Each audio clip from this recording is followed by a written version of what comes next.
오늘 함께 나누실 성경 말씀은 누가복음 8장 22절에서 25절입니다. 제가 봉독해 드리겠습니다. 하루는 제자들과 함께 배에 오르사 그들에게 이르시되 호수 저편으로 건너가자 하시매 이에 떠나 행선할 때 예수께서 잠이 드셨더니 마침 광풍이 호수로 내리치매 배에 물이 가득하게 되어 위태한지라. 제자들이 나와 깨워 이르되 주여 주여 우리가 죽겠나이다 한데 예수께서 잠을 깨사 바람과 물결을 꾸짖으시니 이에 그쳐 잔잔하여지더라. 제자들에게 이르시되 너희 믿음이 어디 있느냐 하시니 그들이 두려워하고 놀랍게 여겨 서로 말하되 그가 누구이기에 바람과 물을 명하매 순종하는가 하더라. 아멘. 오늘 목사님 설교 듣고 따라가다 보면 알게 됩니다는 주제를 가지고 많은 은혜 받으시기 바랍니다. 여러분 반갑습니다. 까치까치 설날이 며칠 전이었고 오늘은 이제 주일입니다. 함께 우리가 하나님 말씀으로 또 예배하기 원합니다. 예수님은 말씀으로만 제자들을 가르치지 않았어요. 삶으로 직접 가르쳐 주셨거든요. 그래서 제가 좀 답답해요. 왜냐하면 아무리 가상현실에 디지털 기술이 좋다고 하여도 실제로 보고 만지고 눈을 보면서 얼굴을 보면서 이렇게 교육하는 거하고는 차이가 나거든요. 아직까지는. 그래서 참 답답합니다. 그럼에도 우리에게 주어진 현실이 지금 현재 이러하니까 이렇게라도 하나님 말씀을 배우기 원해요. 예배 후에 위원장 화정이가 광고할 텐데요. 이제 앞으로 돌아오는 주일에 겨울 SFC 수련회가 있어요. 전라지역 겨울 수련회. 원래는 저희가 호신대학교에 이불 싸들고 가가지고 수련회하고 저녁에는 라면 끓여 먹고 과자 사 먹고 이렇게 했는데 이번에는 그렇게 할 수 없어서 줌으로 저희가 예배를 드리게 됩니다. 비록 줌 예배지만 그리고 한 4시간 정도밖에 진행을 하지 못하지만 또 그 시간을 통해서도 우리가 하나님을 알고 예수님을 배울 수 있는 시간이 되었으면 좋겠습니다. 초청된 강사 목사님을 보내주신 이유가 있을 거예요. 그분은 제가 창원에 있을 때 여러 번 뵀던 분인데 또 중고등부 사역에 굉장히 애정을 갖고 계신 분입니다. 선생님들께서 공과 시간에 또 함께 다시 말씀해 주실 때 여러분들이 잘 들으시고 주일날 우리 수련회를 잘 준비했으면 좋겠습니다. 오늘 본문을 보면 여러분이 한 번쯤 들어봤을 본문입니다. 예수님이 제자들과 함께 배를 타고 어디론가 이동을 하십니다. 22절 말씀을 한번 보겠습니다. 하루는 제자들과 함께 배에 오르사 그들에게 이르시되 호수 저편으로 건너가자 하시니라고 나오죠. 제자들은 예수님과 함께 호수에서 배를 타게 돼요. 근데 우리가 호수에서 배를 탄다고 하니까 마치 연인들이 타는 오리배, 발로 굴리면 나가는 그런 오리배가 아니라 진짜 배입니다. 갈릴리 호수가 11km, 15km 이렇게 되거든요. 가로 세로가. 그래서 굉장히 큰 호수였기 때문에 이 이스라엘 백성들은 바다라고 생각을 합니다. 바다라고 불렀어요. 그곳에서 예수님이 제자들과 함께 배를 타고 이동을 하게 되시는데요. 이 장면을 머릿속으로 한번 그려보시면 예수님을 따라간다라고 하는 말의 의미가 무엇인지 좀 알 수 있어요. 예수님을 따라간다고 하는 것은요, 우리 몸이 함께 가는 거예요. 내가 그분과 함께 있어야 되는 거예요. 그분을 쫓아가는 거예요. 그게 예수님을 따라가는 것입니다. 그런데 오늘 설교 주제와 관련해서 여러분에게 드리고 싶은 말은 다 알고 가는 게 아니에요. 예수님이 어떤 분인지 전부 다 알고 가는 게 아니고 가면서 배우게 되는 부분들이 참 많아요. 가면서. 예수님을 쫓아가면서 배우게 되는 부분이 많다고 하는 것이죠. 지금 여러분들도 예수님을 믿으면서 이런 질문을 할 수 있어요. 헷갈리는 부분들이 있을 수도 있고 정말 하나님이 계실까? 예수님이 계실까? 아니 도대체 하나님이 계신다면 왜 이러는 거야? 이런 질문을 하는 친구들이 있을 거예요. 특별히 코로나로 많은 사람들이 또 언론들이 교회를 비난하고 또 성도들을 비난하고 또 목회자들이 여러 가지 비윤리적인 행위들을 하는 이런 속에서 도대체 정말 교회가 뭐야? 이런 질문들을 하는 친구들이 있을 텐데요. 그런 질문들이 필요하다는 거죠. 그런 질문들을 하면서 가는 게 예수 믿는 길이에요. 그냥 맹목적으로 믿는 건 맹신이에요. 그건 믿음이라고 말하지 않아요. 질문을 하면서 가야 한다고 하는 것입니다. 왜 그럴까? 도대체 진짜 이게 뭘까? 이걸 질문하면서 가야 하는 거예요. 그런데 우리 친구들 가운데에는 이런 혼란들이 다가올 때 어떤 BJ 한 명이 또 어떤 학자 한 명이 올린 글이나 영상을 보고 봐, 기독교는 없어, 예수는 없는 거야, 이렇게 단정짓는 친구들이 있거든요. 만약 그런 식으로 하나님이 있다 없다, 예수님이 있다 없다가 부정되었으면요 2000년 전에 예수님이 죽었을 때 다 끝났을 거예요. 그렇게 간단한 문제가 아니에요. 제가 이런 질문이 하나, 이야기가 생각나네요. 태양이가 언젠가 저한테 이런 질문을 한 적이 있어요. 저희 첫 번째 아들이 아빠가 엄마보다 나이가 많은데 왜 아빠 키가 더 작아? 이렇게 물어본 적이 있거든요. 왜냐하면 아이 입장에서는 나이가 많을수록 키가 더 커야 되는데 아빠 엄마의 키를 볼 때 아빠가 나이가 많은데 아빠가 키가 작으니까 저한테 질문한 거죠. 제가 이렇게 말했어요. 아빠는 키를 은행에 저장해 놨어. 은행에 저장해 놔가지고 나중에 찾아오면 아빠 키가 훨씬 더 클 거야. 이렇게 제가 몇 년 전에 이야기를 해놨는데 며칠 전에 또 그 질문을 하길래 제가 그 대답을 똑같이 했더니 태양이가 그러더라고요. 아빠 나 이제 그 말 안 믿어. 아빠가 엄마보다 작은 거야. 어떻게 은행에 키를 맡겨놓을 수가 있어. 이렇게 저한테 얘기를 하더라고요. 기독교의 진리가 방금 제가 말했던 식의 그런 가짜 이야기였으면 여러분 금방 끝났죠. 금방 끝났죠. 얼마나 세상에 똑똑한 사람들이 많습니까? 얼마나 똑똑한 사람들이 많습니까? 가만 놔두겠어요, 그것을? 절대 가만 놔두지 않지요. 만약 여러분이 성경에 대해서 궁금하고 의문난 점이 있다고 한다면은 그 답을 찾아봐야 합니다. 그리고 질문해야 됩니다. 선생님이든 저에게든 질문하십시오. 여러분 그거 아세요? 여러분이 하는 질문은 100가지 중에서요 100가지 전부 다 사실 우리 앞에 있는 선배들이 다 질문한 내용들이에요. 여러분이 혼자서 창조적으로 질문해낸 것이라고 생각하는 그 질문도 사실은 역사 속에서 수많은 사람들이요 이미 다 질문하고 그 답을 찾았던 질문들이라고 하는 것이죠. 그 질문을 해결했기 때문에 기독교가 존재하는 거죠. 그러므로 여러분들도 질문하면서 생각하면서 예수님을 믿기를 바라요. 제자들과 예수님은 갈릴리 바다에서 이제 한 배에 오르셨습니다. 제자들의 다수가 어부였습니다. 배 타고 바다에 익숙한 사람들이었습니다.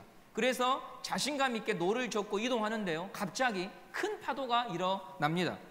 갈릴리 바다는 산비탈에서 내려오는 차가운 공기와 바다 위에 있는 산비탈에 내려오는 이 공기와 바다에 있는 공기가 충돌하고 부딪히면서요 큰 풍랑이 일어났습니다. 그런 풍랑으로 인하여서 배에 위협이 되기도 했었습니다. 얼마나 바람이 셌던지 이 바다에 익숙한 이 어부들이요 죽을 것처럼 놀라서 두려워합니다. 이번 설 명절에 고향은 못 가지만 많은 사람들이 이동을 했어요. 어디로 가느냐? 제주도에 많이 갔습니다. 유채꽃 보러 또 겨울바다 보러 많은 사람들이 이동을 했지요. 우리는 바다를 낭만적으로 생각하는데 바다에서 생업으로 먹고 사시는 분들은요 절대로 바다를 낭만적으로 생각하지 않아요. 해녀들 또 어부들은 바다를 신성시합니다. 바다를 두려워합니다. 바다를 무서워해요. 에베레스트 산이나 이런 높은 산을 등반해본 이런 분들은요 산을 신성시합니다. 절대 우습게 보지 않아요. 사람은 뭔가 그 분야에 대해서 조금 알면은 교만해져서 자기가 다 안다 이렇게 생각하는데 절대로 그럴 수 없습니다. 한 분야의 고수는요 저는 잘 모릅니다 이렇게 말해요. 자기가 얼마나 모르고 있는지에 대해서 더 많이 깨닫게 되는 거죠. 신앙도 마찬가지입니다. 내가 기독교 집안에서 태어나가지고 매주마다 예배 드렸고 또 초등학교, 중학교, 고등학교 신앙생활 해봤기 때문에 나는 기독교를 다 알아. 내가 기독교 배워보고 교회 다녀봤지만 하나님은 없는 것 같아 이렇게 말하는 친구들이 있거든요. 모르기 때문에 그런 말을 하는 거예요. 정말로 알려고 덤벼들면 내가 너무나 기독교를 모르고 있다고 하는 사실을 먼저 발견합니다. 내가 정말 예수님이라고 하는 분에 대해서 교회라고 하는 거에 대해서 신앙이라고 하는 거에 대해서 정직하게 한 번도 덤벼 들어본 적이 없다고 하는 그 사실을 보게 되는 것이죠. 평생 함께 사는 아내에 대해서도 잘 모르고 또 내가 낳은 자식에 대해서도 모르는 게 사람인데 우리가 어떤 분야에 대해서 나는 그거에 대해서 다 알고 있어 이렇게 말한다고 하는 것은요, 거짓말이에요. 하물며 하나님에 대하여, 인생에 대하여 우리가 그건 이거야 라고 말할 수 있는 존재가 얼마나 되겠어요? 그런 사람은 없습니다. 그런 사람은 없어요. 여러분에게 한 가지 책을 소개하고 싶어요. 희대의 소망이라고 하는 책인데요, 이 책이 절판되었더라고요. 왜냐하면 저자가 돌아가셨어요. 이분은 이희대라고 하는 연대 의대를 졸업하고 강남, 그 다음에 영동 세브란스 병원에 외과 과장으로 계셨던 의사 선생님입니다. 우리나라의 유방암의 권위자예요. 유방암의 권위자. 보통 유방암을 걸리면 거의 다 절제해 버리거든요. 근데 이분이 가지고 계신 그 의학적 기술을 통해서 유방을 보존한 상태에서 암을 제거하는 그런 확률들이 굉장히 높아졌어요. 우리나라에. 굉장한 암의 권위자입니다. 근데 이분이 대장암에 걸려요. 대장암에 걸려요. 암의 권위자인데 대장암에 걸린 거예요. 죽음에 놓이게 된 거예요. 수술을 받았는데 무려 12번 재발합니다. 12번 재발을 해요. 암의 권위자가 암에 걸렸다.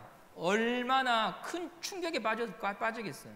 암의 권위자가 암에 걸렸으니 얼마나 큰 충격에 빠지겠어요. 이 책을 보면 이희대 교수님께서 이런 말을 해요. 나는 베드로의 심정을 이해합니다. 베드로는 잔뼈가 굵은 어부였거든요. 근데 그가 밤새도록 그물을 던졌는데 한 마리도 잡지 못한 날을 맞아요. 그날이 바로 예수님 만나게 되는 날인데요. 우리가 인생을 살다 보면 나는 이거에 대해서 확신하고 저 사람에 대해서 확신하고 무언가에 대해서 확신하는데 그것이 거짓으로 돌아올 때가 있는 거예요. 내가 정말 아무것도 모르는 사람이었구나. 내가 이 분야에서 최고라고 생각했는데 나도 모르는 게 너무나 많구나. 어떻게 이럴 수가 있지? 라고 하는 날들을 만나게 됩니다. 열심히 공부했지만 그 공부한 것에 비해서 성과가 나오지 않을 때가 있는 거예요. 사람을 믿었지만 그 사람에게서 배신감을 맞을 때가 있는 거예요. 그게 인생이에요. 우리는 인생에 대해서 잘 몰라요. 그때 우리는 누군가의 도움을 받아야 합니다. 누군가의 도움을 받아야 해요. 근데 여러분, 누구의 도움을 받아야 될까요? 이런 나의 인생을 가장 잘 알고 계신 분의 도움을 받아야 해요. 이런 나의 인생을 가장 잘 알고 계신 분, 그분이 바로 예수님이에요. 오늘 여러분이 이 이희대 교수님처럼 또 베드로처럼 당황스러운 일을 만났을 때 우리에겐 반드시 누군가가 필요한데 그 누군가는 사람이 해결할 수 없어요. 예수님이 필요해요. 이희대 교수님이 이런 말을 해놨어요. 이 책에. 암에 걸리면 암 그 세포로 인하여 사람이 죽는 부분도 있지만 자기가 수많은 암 환자들을 대하다 보면 암 그 질병 때문에 죽는 것도 있지만 많은 부분이 내가 암에 걸렸다라고 하면서 심적으로 이미 죽어버린대요. 심적으로, 마음적으로 죽어버리는 거예요. 난 죽었다. 그것으로 인하여 더 빨리 죽고 먼저 죽어버린다고 이 이희대 교수님이 말을 해놨어요. 오늘 여러분 가운데에 내 마음으로, 내 힘으로 어떻게 해볼 수 없는 문제에 부딪혀서 마음이 죽어가고 있는 친구들이 있다면 우리는요, 이때 예수님의 이름을 불러야 합니다. 예수님의 이름을 불러야 합니다. 사람은 결코 혼자 설 수 없어요. 아무리 유능하고 뛰어나도 붙들어줄 사람이 필요합니다. 그때 그런 날에 내 옆에 누군가 있어야 되는데요, 그런 날에는요 또 외로워요. 고독해요. 사람이 없어요. 그러나 예수님은 우리 곁에 있다고 하는 것입니다. 오늘 풍랑 만난 제자들을 보면 그 배 가운데에 예수님이 계셔요. 예수님이 함께 계셔요. 예수님이 그 자리에 함께 제자들과 있습니다. 큰 파도와 배가 부딪혀서 짠물이 밀려들어와 배가 뒤집어지려고 할 때에 그 순간에 예수님이 하늘에 계신 것이 아니라 예수님이 바로 내 옆에 와 계신다고 하는 것입니다. 저 멀리 계신 예수님이 내가 소리를 지르면 찾아오는 게 아니고 이미 내 옆에 와 계신다고 하는 것, 이게 참 놀라운 사실입니다. 이번 명절에 우리 선생님들 가운데에도 혹시 요양병원의 부모님들 모시고 계신 분들은 면회가 안 되면 면회가 안 돼요. 부모님 면회가 안 돼요. 영상통화로밖에 면회가 안 됩니다. 우리가 아무리 사랑해도요, 그 다음에 직계 가족이어도 함께 있지 못하는 시간들이 반드시 있어요. 앞으로는 그런 일들이 더 많아질 수도 있는 것 같아요. 그런데 예수님은 말씀하셔요. 내가 너와 함께 있겠다. 얼마나 위대한 약속인지 모르겠어요. 이 세상에 누가 그런 약속할 수 있어요? 연인들이 그런 약속하지만 못 지킵니다, 여러분. 절대 못 지켜요. 내가 너와 항상 함께 있을게. 안 돼요. 어떻게 그럴 수 있어요? 내가 죽어가는 순간, 내 마음이 죽어가는 순간 나와 함께 있을 수 있는 사람이 어디 있겠냐 이 말이죠. 우리 인간의 사랑은 조건이 있어요. 조건이. 사랑할 만한 무언가가 있기 때문에 사랑하는 것이지 그거 다 없어졌을 때 사랑할 수 없어요. 그러나 예수님은 우리에게 말씀하셔요. 내가 너와 항상 함께 있을게. 신앙이 참 묘한 게 뭐냐면 내가 예수님을 따라간다고 생각하는데 이제 예수님을 난 따라갈 거야 라고 말하는데 내가 예수님을 따라간 게 아니고요. 주님이 이미 내 옆에 와 있었던 거. 주님이 이미 내 옆에 와 있다고 하는 것을 발견하게 돼요. 내가 따라가는 게 아니라 주님이 이미 내 옆에 와 있는 거예요. 내가 예수님을 믿어야지 라고 말하는데 내가 예수님을 믿은 게 아니라 내가 예수님을 믿을 때까지 예수님이 내 곁에 계셨던 거죠. 기다리고 계셨던 거예요. 기다리고 있었던 거예요. 내가 예수님을 믿은 게 아니에요. 이게 참 신앙의 신비예요. 제자들은 예수님을 깨웁니다. 배 안에서 주무시고 계신 예수님을 깨워요. 24절 말씀 보도록 하겠습니다. 제자들이 나와 깨워 이르되 주여 주여 우리가 죽겠나이다. 예수께서 잠을 깨서 바람과 물결을 꾸짖으시니 이에 그쳐 잔잔해지더라. 배 안에서 잠을 자고 계신 예수님을 제자들이 깨웁니다. 제자들은 죽겠다고 아우성이고 예수님은 일어나셔서 바람과 바다를 향해 꾸짖어요. 그러자 바람과 파도가 잔잔해집니다. 저는 이 장면을 보면서 이런 생각이 들었어요. 어떤 사람이 시골길을 걷는데 시골길을 밤에 걷다 보면 개들이 짖어요. 개들이 한 마리가 짖으면 동네 개들이 다 짖거든요. 왈왈 막 이렇게 많이 짖어요. 그러나 그때 개장수가 조용히 하네 라고 하면 개장수의 말을 듣고 여러분 개들이 전부 다 조용해지는 그런 상상을 제가 해봤어요. 제자들은 예수님이 바람과 파도를 꾸짖자 잠잠해지는 것을 보면서 눈이 휘둥그레집니다. 눈이 휘둥그레져요. 도대체 이게 뭔 일인가? 왜냐? 이 제자들은 어부잖아요. 바람과 파도에 대해서 바다에 대해서 잘 알아요. 절대로 이렇게 거센 파도가 바람이 잔잔해질 수가 없어요. 일정한 시간 동안 거세게 몰아치다가 그러고 난 다음에 잠잠해져야 되는데 예수님이 소리를 치자 잠잠해지는 것을 보면서 너무나 충격을 받죠. 그러면서 여러분 이렇게 말을 해요. 제자들이 25절에 이렇게 말합니다. 제자들에게 이르시되 너희 믿음이 어디 있느냐 하시니 그들이 두려워하고 놀랍게 여겨 서로 말하되 그가 누구이기에 바람과 물을 명하며 순종하는가. 두려워하고 놀라면서 도대체 우리와 함께 있는 이분은 누구야? 라고 말을 하죠. 제자들이 수군거리죠. 놀라워해요. 여기에서 제가 서두에 여러분에게 했던 말을 다시 반복합니다. 예수님을 다 알고 쫓아간 게 아니라는 거죠.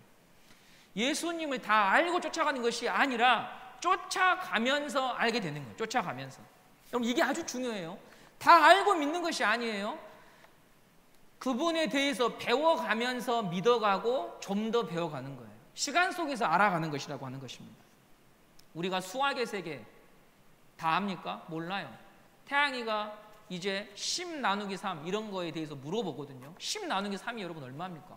3.333333 계속 나가잖아요. 그거에 대해서 이제 질문해요. 우리가 수학의 세계도 잘 모르고 소수의 개념, 소수의 필요 이런 거에 대해서 물어보면요 잘 설명하지 못해요. 그런데 하나님에 대해서 단번에 알 수 있다? 그건 거짓말이죠. 거짓말이죠. 코로나 치료제를 개발하는데 왜 이렇게 시간이 많이 걸립니까? 이렇게 똑똑한 사람들이 많은데 생전 처음으로 경험해본 바이러스거든요. 그래서 여러분 그 치료제를 만드는데 수많은 시간이 걸리고 필요한 거예요. 하물며 하나님에 대하여 예수님에 대하여 알아가는 이 일에 우리가 단번에 그것을 알 수 있다고 한다면 그건 거짓말이죠. 그건 사이비 이단 교주가 하는 말이에요. 절대 알 수 없어요. 절대 알 수 없어요. 우리는 하나하나 배워가는 거예요. 따라가면서 배워가는 거예요. 아, 예수님이 이런 분이었구나. 그때 선생님이 이렇게 말씀하신 게, 그때 목사님이 이렇게 말씀하신 게 그런 의미였구나 라고 하는 것을 배워가는 것이지 한 번에 알 수 있다고 하는 것은 거짓말입니다. 그러므로 오늘 여러분의 마음에 예수님에 대한 의심, 의문이 있는 것은 당연한 거예요. 당연한 거예요. 우리가 신천지나 영생교나 이런 이단이 아니기 때문에 마음에 의심도 들고 아, 도대체 이게 뭘까? 라고 하는 것을 질문할 수 있는 거죠. 네. 우리는 조금씩 배워가고 알아가는 것입니다. 돌아오는 주일에 수련회를 온라인으로 한다고 했지요. 왜 우리가 그런 시간들을 가질까요? 예수님을 알기 위해서, 예수님을 알기 위해서, 조금 더 알기 위해서, 질문하기 위해서 그런 시간을 갖는 것입니다. 나 혼자서 스스로 답을 내리려고 하지 말고 예수님이 어떤 분인지, 또 하나님이 어떤 분인지 우리가 함께 배워가기를 원합니다. 우리 교회는 모태신앙 친구들이 참 많아요. 모태신앙 친구들이 참 많은 것은 교회가 전도가 안 됐다고 하는 거거든요. 새로운 친구들이 못 들어왔다고 하는 것이거든요. 이걸 빨리 바꿔야 돼야 되는데, 모태신앙 친구들이 참 많다라고 하는 이것, 그 모태신앙 친구들은 함정이 있어요. 내가 예수님을 다 안다고 생각해요. 기독교가 무엇인지 다 안다고 생각해요. 절대 몰라요. 질문하면 하나도 몰라요. 예수님의 어떤 분인지 질문하면요, 아는 애들이 거의 없어요. 여러분, 모르는 거예요. 이제부터라도 제대로 배우고 제대로 알 수 있는 사람이 되었으면 좋겠습니다. 제대로 덤벼봤으면 좋겠습니다. 신앙에 대해서 제대로 질문해봤으면 좋겠습니다. 그렇게 해서 나의 신앙, 나의 믿음을 진짜 배워가는 우리 중고등부 친구들이 다 되기를 바랍니다. 광주시에서 20% 예배를 허용했거든요. 그래서 돌아오는 주일에 어떻게 될지 모르겠습니다. 오늘까지 저희가 온라인 예배를 드리고 있지만 곧 다시 만나서 예배 드리는 날이 오게 될 줄 믿습니다. 여러분 잘 지내시고요. 우리가 돌아오는 주일날 줌 예배로 다시 만나도록 하겠습니다. 기도하겠습니다. 하나님 감사합니다. 오늘도 우리가 함께 하나님 말씀을 들었습니다. 예수님을 다 알고 쫓아가는 것이 아니라 쫓아가면서 배우고 또한 알게 되고 믿게 된 것을 봅니다.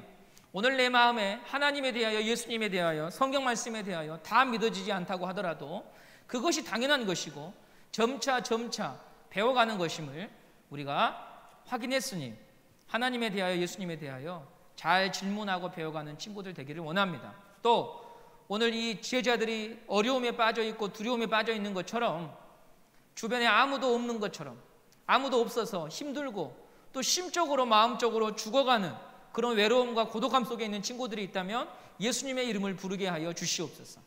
예수님의 이름을 부름으로 말미암아 주님이 정말 살아계시고 나를 도우시는 분이라고 하는 것을 우리 친구들이 경험하고 믿을 수 있는 우리 중고등부 학생들 다 되기를 원합니다. 우리 그런 선생님들 되기를 원합니다. 주님 도와 주시옵소서. 우리와 함께하여 주시옵소서. 또 우리 부장집사님의 아버님께서 치료를 받는 가운데 계십니다. 주님께서 긍휼히 여겨주시고 약한 부위 가운데에 하나님의 은혜를 허락하셔서 강건케 되어질 수 있도록 도와주시기를 간절히 소망합니다. 계속된 치료를 받고 계신 우리 최은영 선생님을 기억하여 주시고, 또 하나님 우리 친구들 가운데에 누군가에게 선뜻 이야기하지 못하는 가정의 문제와 또 삶의 문제들이 있다며 오늘 이 시간 예수님의 이름을 부르고 믿을 수 있는 친구들 되게 하여 주시옵소서. 돌아오는 주일에 줌 수련회가 있습니다. 낯설고 또 얼마나 학생들이 그 시간을 통하여서 참여하게 될지 모르지만 마음이 갈급하고 진심으로 참여하는 자들에게 하나님이 말씀해 주실 줄 믿습니다. 살아계신 하나님을 만나는 기회가 되게 하여 주시옵소서. 이 모든 말씀 우리 주 예수 그리스도의 이름으로 기도드립니다. 아멘. 이제 우리 착하고 예쁜 위원장 화정이의 광고 시간이 있겠습니다. 네, 안녕하세요. 2월 14일 주일 광고를 알려드리겠습니다. 첫 번째로 겨울 수련회가 20일에 온라인으로 진행됩니다. 회비는 3,000원이며 담임 선생님께 카카오뱅크로 보내주시면 됩니다. 시간은 오후 4시부터 9시까지 진행된다는 점 기억해 주시고요. 선택식 강의가 중간에 한 타임 있습니다. 주제는 총 3가지입니다. 첫 번째, SFC란 무엇인가? 두 번째, 일상의 유혹. 세 번째, 밥보다 부르심입니다. 두 번째로 수련회 일정을 성실히 참여한 친구들에게는 상품이 주어진다고 하니 많은 참여 부탁드립니다. 세 번째로 선생님들께서 작성해 주실 목록은 선택 강의 주제, 학교, 성별, 이름, 전화번호입니다. 공과 공부 시간에 파악해 주시면 감사하겠습니다. 이상으로 광고를 마치겠습니다. 운동원들과 선생님들께서는 항상 개인 위생에 신경 쓰시고 건강하고 활기찬 생활하시길 바랍니다. 감사합니다.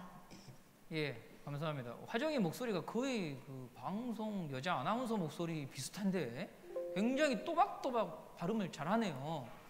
못하는 게 없어요. 못하는 게. 자, 여러분 오늘도 함께 예배를 참여해 주셔서 감사하고 중학교 1학년 남자아이들이 잘 일어나지 않는다고 선생님이 깊은 고민에 빠져 계십니다. 우리 중학교 1학년 승우가 지금 오늘 여기 와 있는데 그 이외에 재혁이, 영민이, 관영이 이런 친구들이 잘 일어나지 않아가지고 선생님이 슬퍼하고 계십니다.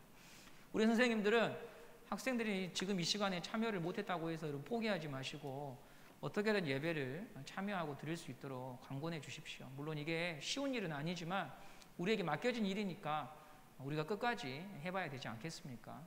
우리가 여기까지 올 때까지 누군가 우리도 그런 사랑을 입어서 여기까지 왔거든요. 우리도 그 사랑을 또 그런 관심을 우리 제자들에게 흘려보내야 되겠습니다. 감사드리고요. 오늘 여기 참여한 우리 그 지체들, 선생님들 잠깐 모셔서 인사 나누고 마치도록 하겠습니다. 자, 앞으로 나와 주시겠습니까?